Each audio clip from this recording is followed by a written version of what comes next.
సాయంత్రం 6 గంటల లోపు నేను ఈ ఇంటర్వ్యూ ఫినిష్ చేసుకోవాలి. ఇది నా ఫస్ట్ రూల్.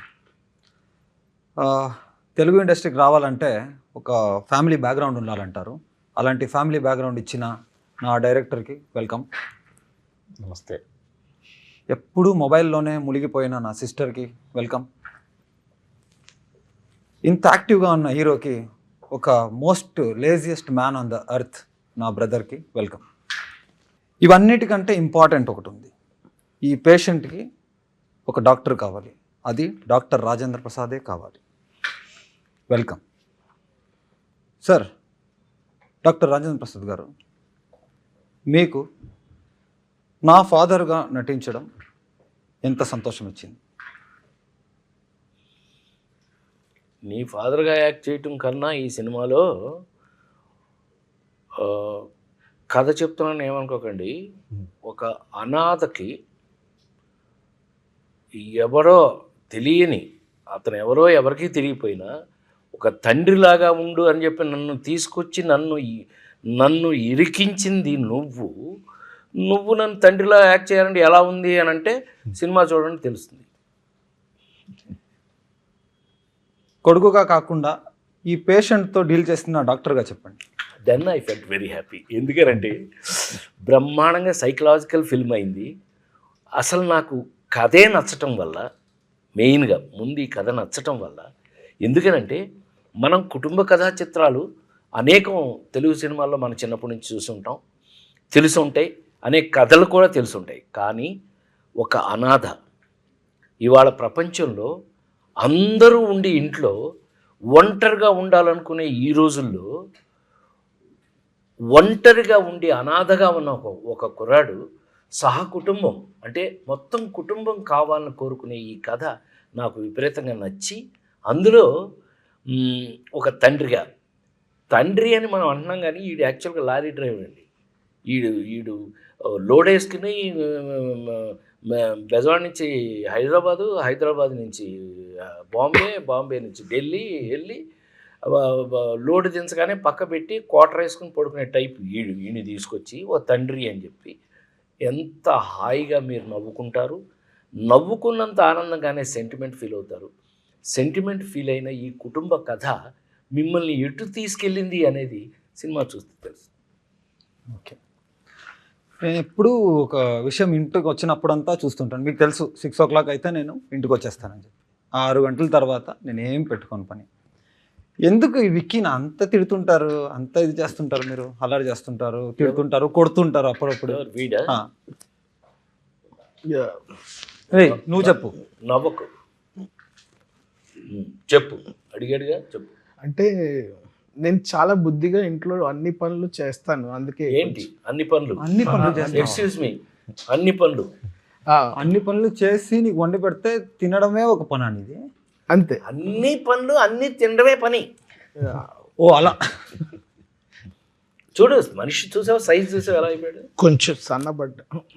అవును, అని నీకు నువ్వే అనుకుంటున్నావు సన్నబడ్డాను. అదే నవ్వకు మరీ లూజ్. ఒక లేజీ అని తెలుసు, క్వశ్చన్కి ఆన్సర్ కూడా చెప్పనంత లేజీ అని తెలియదు. Okay, stop. కరెక్ట్గా చెప్పాను. ఈ క్వశ్చన్ పూర్తి ఆన్సర్ కూడా చెప్పలేదు, అంత లేజీ వీడు. మీ వైపు చూస్తే మీరు ఏదైనా చెప్తారని మీ వైపు చెప్పాడు. ఇంత లేజీగా ఉండి నీకు ఇంత పెద్ద ఛాన్స్ ఆయన పక్కన కూర్చొని. బట్ లక్కీగా this character will give you very very very situational comedy అనేది ఈ సినిమాలో ఇతని వల్ల ఎక్కువగా వస్తుంది. నైస్. ఎప్పుడు నేను సెట్లో కానీ రియల్ లైఫ్లో కానీ మీరు ఎక్కువ మొబైల్ యూజ్ చేసింది నేను అస్సలు చూడలేదు, అంటే చాలా తక్కువ. అప్పుడు ఎలా ఎవరికైనా కాల్ చేయాలంటే ఎస్టీడీ దాకా వెళ్ళి అక్కడ లైన్లో నిల్చొని బుక్ చేసి లైన్లో నిల్చుకొని ఒకడు మాట్లాడేదాకా వెయిట్ చేసి ఆ బిల్లు వస్తే బిల్లు కట్టి అలా వెళ్ళేవారు. సో ఇప్పుడు కూడా అదే ఒక అంతే ఇంపార్టెన్సీగా మీ ఆ మొబైల్ని యూజ్ చేస్తున్నారు. అంటే ఎంత దాకా ఉండాలి, ఎంతవరకు అవసరం? 24 hours దాటి ఇంకొక అవర్ ఏమైనా ఎక్స్ట్రా వచ్చిందంటే ప్రపంచంలో 25 hours అయినా ఒక రోజుకి ఆ మొబైల్ యూజ్ చేస్తూనే ఉంటుంది ఈ అమ్మాయి. దీన్ని చెల్లిగా నువ్వు పట్టుకొచ్చావు మరి. సారీ, కథ చెప్పకూడదు ఇక్కడ. మొబైల్ని మార్చట్లేదు గురుగారు, మొబైల్ బ్యాటరీలు మార్చేస్తుంది. నేనే ఆ మొబైల్లో ఎవరితో మాట్లాడుతున్నావు, ఎవరికి మెసేజ్ చేస్తున్నావు, ఒక అన్నగా అడుగుతున్నాను, ఒక నాన్న ముందు, ఒక తమ్ముడు ముందు. పెద్ద ఎవరో ఒక్కడికి పర్టికులర్ అదేం లేదు, ప్రపంచం ఎవరు దొరికితాడికి. అంత లేదు. నేను నా క్యారెక్టర్ బట్టి వీడియోస్ టిక్ టాక్స్ చేస్తూ ఉంటాను. టిక్ టాక్ బాగా అయిపోయింది కదా, అది ఎలా ఇప్పుడు కూడా టిక్ టాక్ చేస్తాను. ఇన్స్టాగ్రామ్ లో కూడా కంటెంట్ ఉంటుంది, యూట్యూబ్ కంటెంట్ ఉంటుంది, ఫేస్బుక్ కంటెంట్ ఉంటుంది. మనకి సోషల్ మీడియా లేదా? మొబైల్ ఫోన్ దానికి తెలిసినది మనకు తెలుసు. నేను అదే చెప్తాను, నువ్వు నన్ను ఏమన్నా ఫోన్ ఫోన్ చూశాను, అవును మోస్ట్ అప్డేటెడ్ అసలు ఫోన్ వచ్చి అది ఇంపార్టెంట్ అయితే మాట్లాడతాం, లేకపోతే నేను షూట్ చేసేటప్పుడు ఎప్పుడైనా నా చేతిలో ఫోన్ చూసావు? నేను నిజంగా నా చేతిలో ఫోన్ నువ్వు చూసావు ఎప్పుడైనా? నేను పెట్టుకోను. మీరు నా క్యారెక్టర్ అలానే రాశారు, నేను అదే అలానే నువ్వు క్యారెక్టర్ గురించి నిజంగా don't take it personal. నువ్వు వెంటనే personal తీసుకో. క్యారెక్టర్ లోనే ఉన్నాను. అయితే కూడా భలే గురుగారు, పడింది అయితే కూడా ఈ అమ్మాయి ఇంత మోడర్న్ గా ఉన్నా కానీ ఇంటి నుంచి ఎప్పుడు బయటికి వెళ్ళడం, సారీ, ఇంటి నుంచి ఎప్పుడు బయటికి వెళ్ళదు కదా, అది ఒక మంచి విషయం కదా గురుగారు. వెళ్ళదు. ఎంత మొబైల్ యూజ్ వెళ్ళదు అంటే చేసినా నువ్వు వెళ్ళని ఇవ్వలేదు.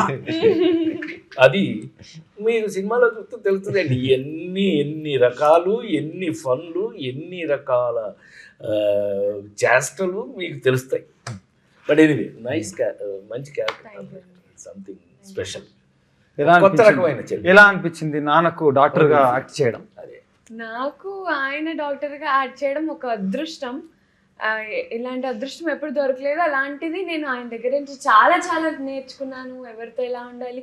అండ్ బట్ ఒక్క విషయం మాత్రం నేర్చుకోలేదు కదా నువ్వు, ఏంటది? మొబైల్ యూజ్ చేయకూడదు ఎక్కువ అని. క్యారెక్టర్ అలాంటిదండి, నేను చేసేసాను.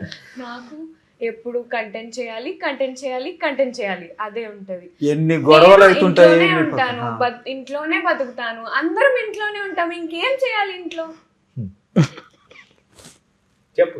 ఎన్ని గొడవలైనా మీరు చెప్పాలి. ఇక్కడ కొట్లాడుకుని చచ్చిపోతున్నారు, ఈ అమ్మాయి దాంట్లో ఒక కంటెంట్ వెతుకుతుంది తప్ప దాన్ని వచ్చి ఒక సాల్వ్ చేద్దాము అదంతా ఏం లేదు. చిన్న పిల్ల కదా పాపం. ఓకే, ఇవి రాసేది కొంచెం చిరాకు గురుగారు. నాకు ఎన్నో ఎగ్జామ్లలో ఫెయిల్ అయ్యాను, రాయలేక ఫెయిల్ అయ్యాను. ఇక్కడ తెలిసినా ఇక్కడ రాసేటప్పుడు ఏదో ఒక ఆలస్యం, ఏదో ఒక నిద్ర వచ్చేస్తుంది. ఆ బుక్ చూస్తే అలాగే ఒక స్లీపింగ్ పిల్స్ టాబ్లెట్ తాగిన లాగా ఒక ఫీల్. ఈ ఫ్యామిలీని అంతా ఇంత చక్కగా రాసి అంటే నన్ను ఒక సైకోని ఇంట్రొడ్యూస్ చేసి, ఒక ఫ్యామిలీని ఇంట్రొడ్యూస్ చేసి, ఏమీ తెలియనట్టు కూర్చున్న ఒక స్వామి దగ్గర క్వశ్చన్, ఇదన్నీ చేసి ఇంత సైలెంట్ గా ఎలా ఉండగలరు, ఎలా ఉన్నారు అంటే అది మీ అందరినీ చూసి ఆ ఫన్ ఎంజాయ్ చేస్తూ ఇంకో మాట రావట్లేదు నోట్లో నుంచి, అలా చూస్తూ ఉండిపోవాలనిపిస్తుంది ఆ ఎంటర్టైన్మెంట్ అందరినీ చూస్తుంటే. అంటే ఒక అనాథగా ఎమోషన్సే గుర్తించలేని వాళ్ళకి ఇన్ని ఎమోషన్స్, ఒక్కరి సైడ్ నుంచి ఒక్కరి ఎమోషను, అది డిఫరెంట్ టైంలో డిఫరెంట్ ఎమోషన్స్, ఆ కన్ఫ్యూజను, ఆ ఎమోషన్స్, ఆ ఫన్ చూసి అలా చూస్తూ ఉండిపోతాం తప్ప నోట్లో నుంచి మాట రావట్లేదు. గురువు నాకు అప్పుడప్పుడు అనిపిస్తుంది ఈయన క్యారెక్టరే నాకు రాశాడు. చెప్పలేదు, ఎందుకంటే వీళ్ళ గురువేమో సుకుమారు, నాతో నాన్నకు ప్రేమతో మీరంతా పనిచేశారు కదా, నాన్నకు ప్రేమతో దగ్గర నుంచి వాళ్ళ పుష్ప 1, పుష్ప 2 వరకు వీళ్ళంతా అక్కడ పనిచేసే వాళ్ళు. వీళ్ళందరూ they are very serious workers.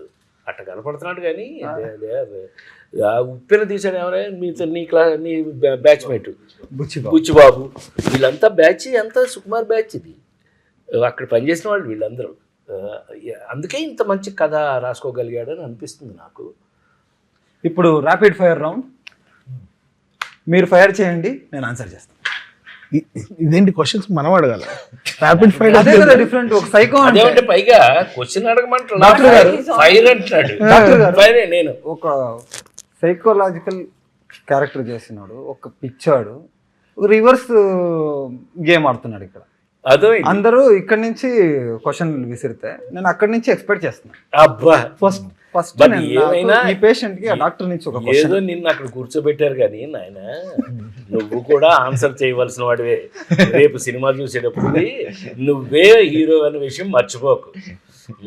అయినా నువ్వు ఉండండి గురుగారు, ఇంకొక నిజం చెప్పాలి. నేను సెట్లో ఒక లౌడ్ వాయిస్ వచ్చేది, హీరో గారు ఇంకో హీరో గారు ఇంకోటి ఎవరిని అనేవారు అలా మనం కెమెరామెన్ మధు ఫస్ట్ డే నుంచి లాస్ట్ హీరో గారు ఎవరిని అన్నారు మా సెట్లో మీకంటే పెద్ద హీరో ఎవరు సార్ ఈ ఇంటర్వ్యూలో పెద్ద హీరో ఎవరు ఇక్కడ దాకా తీసుకొచ్చి ఇది చేస్తున్నారని అంటే హీరో అని దాంట్లో పెద్ద మనం సాధించేది ఏముంటుంది కానీ నా దృష్టిలో ఎప్పుడు కూడా ఇది 48 సంవత్సరాల సినిమా జర్నీలో హీరో అంటే ఏంటి తెలుసా?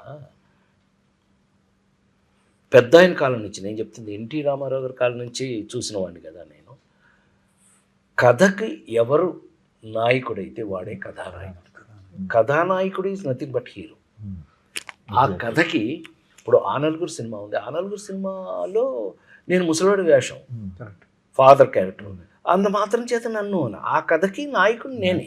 కరెక్ట్. సో నేనే కథానాయకుడు నా సినిమా. అట్లా కథకి ఎవరు నాయకుడు?